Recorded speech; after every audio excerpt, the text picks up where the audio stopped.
যে অতিমাত্রায় হস্তমৈথুন এবং মাস্টারবেশন করে অধিকাংশ যুবক ভাইরা যারা বিবাহ করতে ভয় পাচ্ছে এবং বিবাহ করার পরে অনেকেই দাম্পত্য জীবনে অসুখী, কারণ তাদের পেনিসের সমস্যা হয়ে গেছে। পেনিসটা অতিমাত্রা হস্তমৈথুন করলে পেনিস ছোট, চিকুন, নিস্তেজ হয়ে যায় এবং বাচ্চাদের মতন হয়ে যায় এবং রগগুলো ফুলে যায়, আগাগোড়া মোটা চিকুন হয়ে যায়।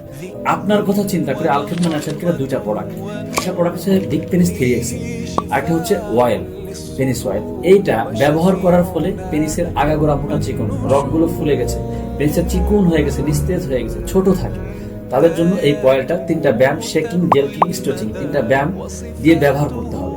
আরেকটা এটা হলো সেবন করবে, যেটা ভিতর থেকে পেনিসটাকে মোটা, বড়, শক্ত, সতেজ করে তুলবে। দুইটা প্রোডাক্ট যারা দীর্ঘদিন ধরে পেনিসগত সমস্যা নিয়ে ভুগছেন, যারা কোনোভাবে এর সমাধান পাচ্ছেন না, তো তাদের জন্য আমাদের এই প্রোডাক্টটা চমৎকার কার্যকরী। যত ধরনের পেনিসগত সমস্যা থাকুক না কেন, আলহামদুলিল্লাহ দুইটা উপর এবং ভিতরগত থেকে কাজ করবে ন্যাচারাল ভাবে, কোনো পার্শ্ব প্রতিক্রিয়া নেই। যেটা দেশের বিভিন্ন গাছগাছালি এবং বিভিন্ন ন্যাচারাল অয়েলের মাধ্যমে এটা তৈরি করা হয়েছে, যেটা আলহামদুলিল্লাহ কোনো পার্শ্ব প্রতিক্রিয়া নেই, যেটা খাওয়ার ফলে আপনার 7 দিনের মধ্যে থেকেই পরিবর্তন বুঝতে পারবেন এবং ব্যবহারের ফলে 7 দিনের মধ্যে 3টা ব্যায়াম আছে, 3টা ব্যায়াম শিখাই দিব এবং পাশাপাশি এটা খাবেন, আল্লাহর রহমতে আপনার পেনিসগত সমস্যা দূর হয়ে যাবে। তাই যারা এই সমস্যা দীর্ঘদিন ধরে ভুগছেন, কোনো স্থায়ী সমাধান পাচ্ছেন না, বিভিন্ন জায়গাতে হতাশ, তারা সরাসরি আমাদের স্ক্রিনে দেওয়া নাম্বারে